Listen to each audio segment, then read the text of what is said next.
The sun had not yet risen over Cedar Ridge Training Facility when Sergeant Maya Torres arrived at the range. Mist still clung to the valley below, and the air smelled of pine and cold metal. She liked coming early. It gave her time to sit with her rifle case unopened, just breathing, just thinking, before the noise of the day began. Cedar Ridge was not an ordinary base.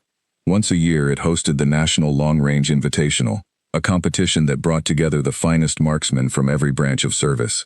Men who had spent their careers in combat zones, who had trained in deserts and jungles and Arctic winds, traveled from across the country to prove they still had the sharpest eye and the steadiest hand. Maya was different. She came from a small regional unit stationed near the coast, a place most of the visiting snipers had never heard of. She had qualified for the Invitational through a routine scoring system, not through fame or reputation. When her name appeared on the roster, a few officers actually had to ask around to figure out who she was. By the time the sun fully rose, the range was filled with activity. Trucks rolled in, cases were unpacked, rifles gleamed under the morning light as their owners checked scopes, cleaned barrels, and exchanged easy conversation with old rivals they had faced many times before. Maya set up her position at the far end of the line, away from the crowd. She unpacked her rifle carefully, checking each part the way she always did, slow and deliberate. A few of the other shooters glanced her way. One of them, a broad-shouldered man named Sergeant First Class Daniel Reyes, walked over with a friendly but curious expression. "First time here?" he asked. "Yes," Maya said, not looking up from her rifle. "You transferred in from the coastal unit, right? I don't think anyone's seen you shoot before." "That's probably true," Maya said simply. Reyes chuckled, not unkindly. "Well, good luck out there. This range humbles everyone eventually." Maya only nodded, a small polite smile crossing her face. She wasn't interested in proving anything to Reyes, or to anyone else standing nearby. She was here because she loved this craft, and she intended to enjoy every second of it, regardless of what anyone thought of her chances. The competition began with a series of standard drills, testing accuracy at distances between 300 and 800 meters.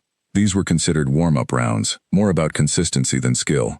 Maya moved through them with quiet efficiency, hitting her marks cleanly, never rushing, never hesitating. By midday, the field had narrowed. Out of the 40 competitors who had started, only 12 remained. Word had begun to spread about the quiet newcomer who hadn't missed a single target. Some of the veterans exchanged glances, mildly impressed but still doubtful. Warm-up rounds were one thing. The real test was still ahead. After a short break, the officials announced the next phase, intermediate range shooting, between 1,000 and 1,500 meters, complete with simulated wind variation and elevation changes. This was where careers were usually decided. Shooters who had trained for years sometimes faltered here, their confidence shaken by the sheer difficulty of calculating bullet drop and wind drift at such distances. Maya settled into her position, adjusting the bipod, resting her cheek gently against the stock. She closed her eyes for a moment, feeling the wind against her skin, listening to the way it moved through the grass in the distance. Then she opened her eyes, checked her scope, and made her calculations. Her first shot landed almost dead center. Her second did the same. By her fifth shot, whispers had begun to travel down the line. "Who is that?" someone asked. "She's not missing anything," another voice replied.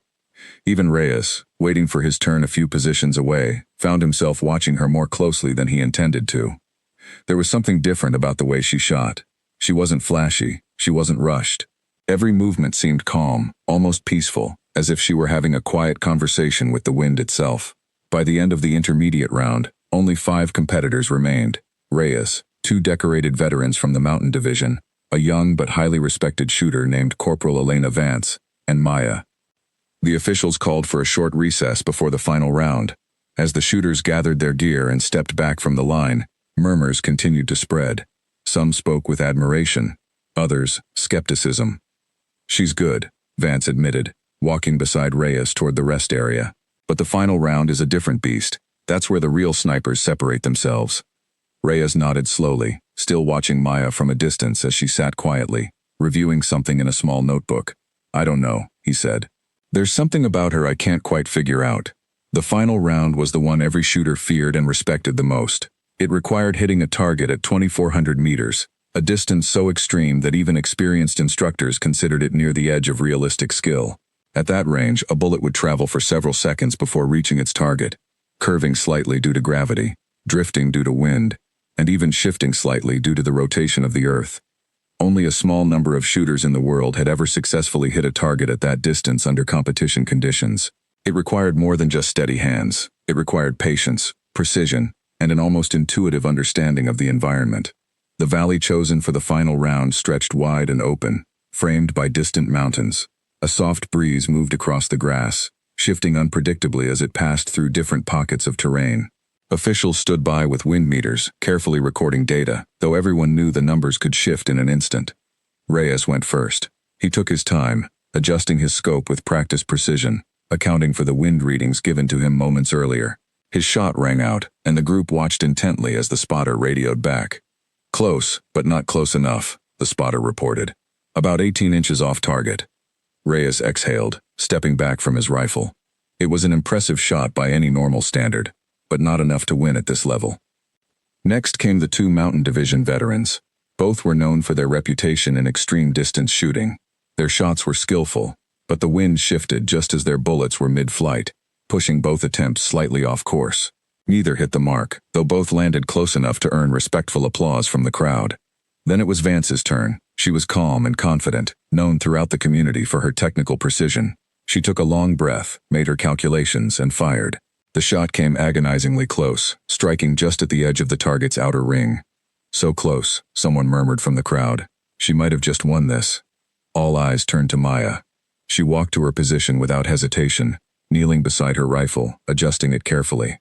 The wind had picked up slightly, swirling unpredictably through the valley. She studied the grass in the distance, watching how it bent and swayed, reading the invisible currents that most people would never notice. An official approached quietly, offering the latest wind readings. Maya nodded politely, thanked him, but continued watching the field herself. Numbers were useful, but she trusted her instincts just as much.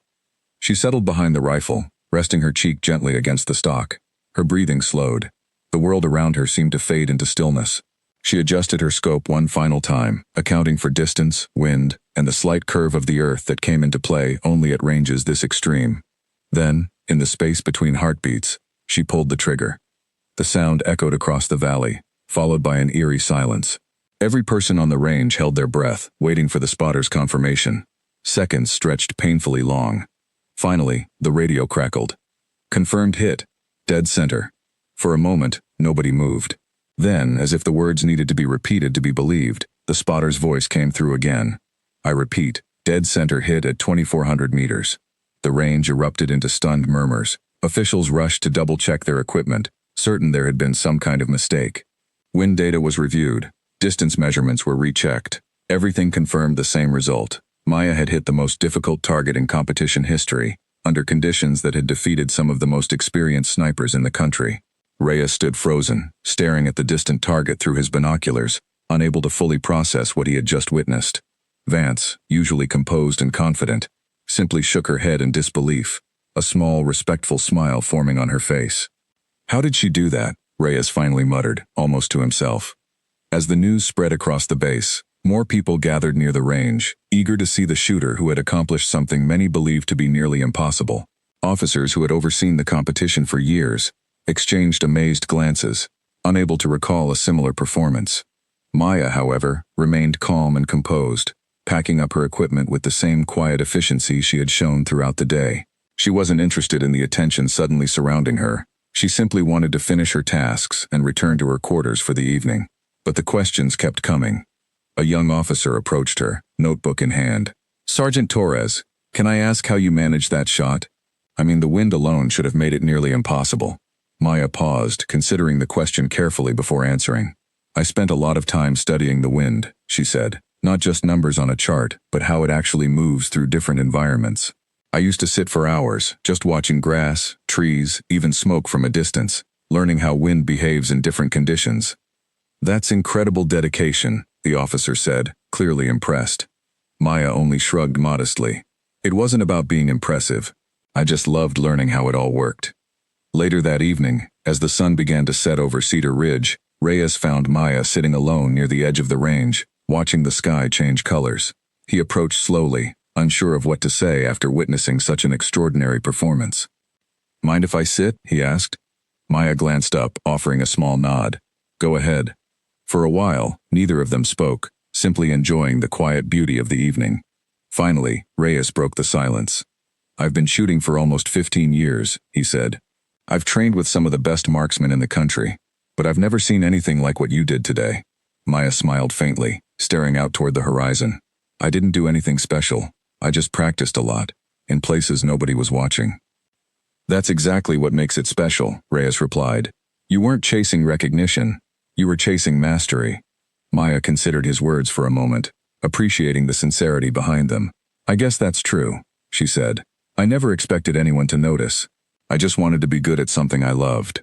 Reyes nodded thoughtfully. Well, they noticed today, every single person here. As the conversation continued, Maya shared a bit more about her background. She had grown up in a small coastal town, far from any military tradition. Her interest in shooting had started almost by accident, when she joined a local youth program that introduced basic marksmanship as part of an outdoor skills course.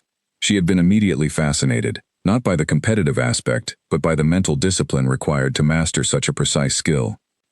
Over the years, she had continued training on her own time, often in isolated locations where she could study wind patterns without distraction. She rarely competed in flashy competitions, preferring instead to quietly refine her abilities, always seeking to understand the science and instinct behind long-range shooting. When she eventually joined the military, her superiors quickly recognized her natural talent, though she remained humble about her abilities, never seeking special attention or recognition. It wasn't until her transfer to a new unit that she was even nominated for the Invitational, almost as an afterthought. As night fell over Cedar Ridge, word of Maya's remarkable shot spread throughout the base and beyond. Instructors spoke of it with admiration, some even suggesting it could become a training example for future marksmen. Competitors who had once doubted her began to view her with newfound respect, realizing that true skill often came from quiet dedication rather than public recognition. The following morning, before the closing ceremony of the Invitational, several shooters approached Maya, eager to learn more about her techniques. She spent time patiently answering their questions, sharing insights about wind reading, breathing control, and mental focus. Unlike some competitors who guarded their techniques closely, Maya seemed genuinely happy to share her knowledge, believing that skill should be nurtured, not hoarded. During the closing ceremony, officials publicly acknowledged her achievement, calling it one of the most remarkable performances in the history of the competition. Maya accepted the recognition graciously, though she remained visibly uncomfortable with the attention, preferring to deflect praise toward the mentors and experiences that had shaped her abilities over the years. As the ceremony concluded and shooters began preparing to leave Cedar Ridge, Reyes approached Maya one final time.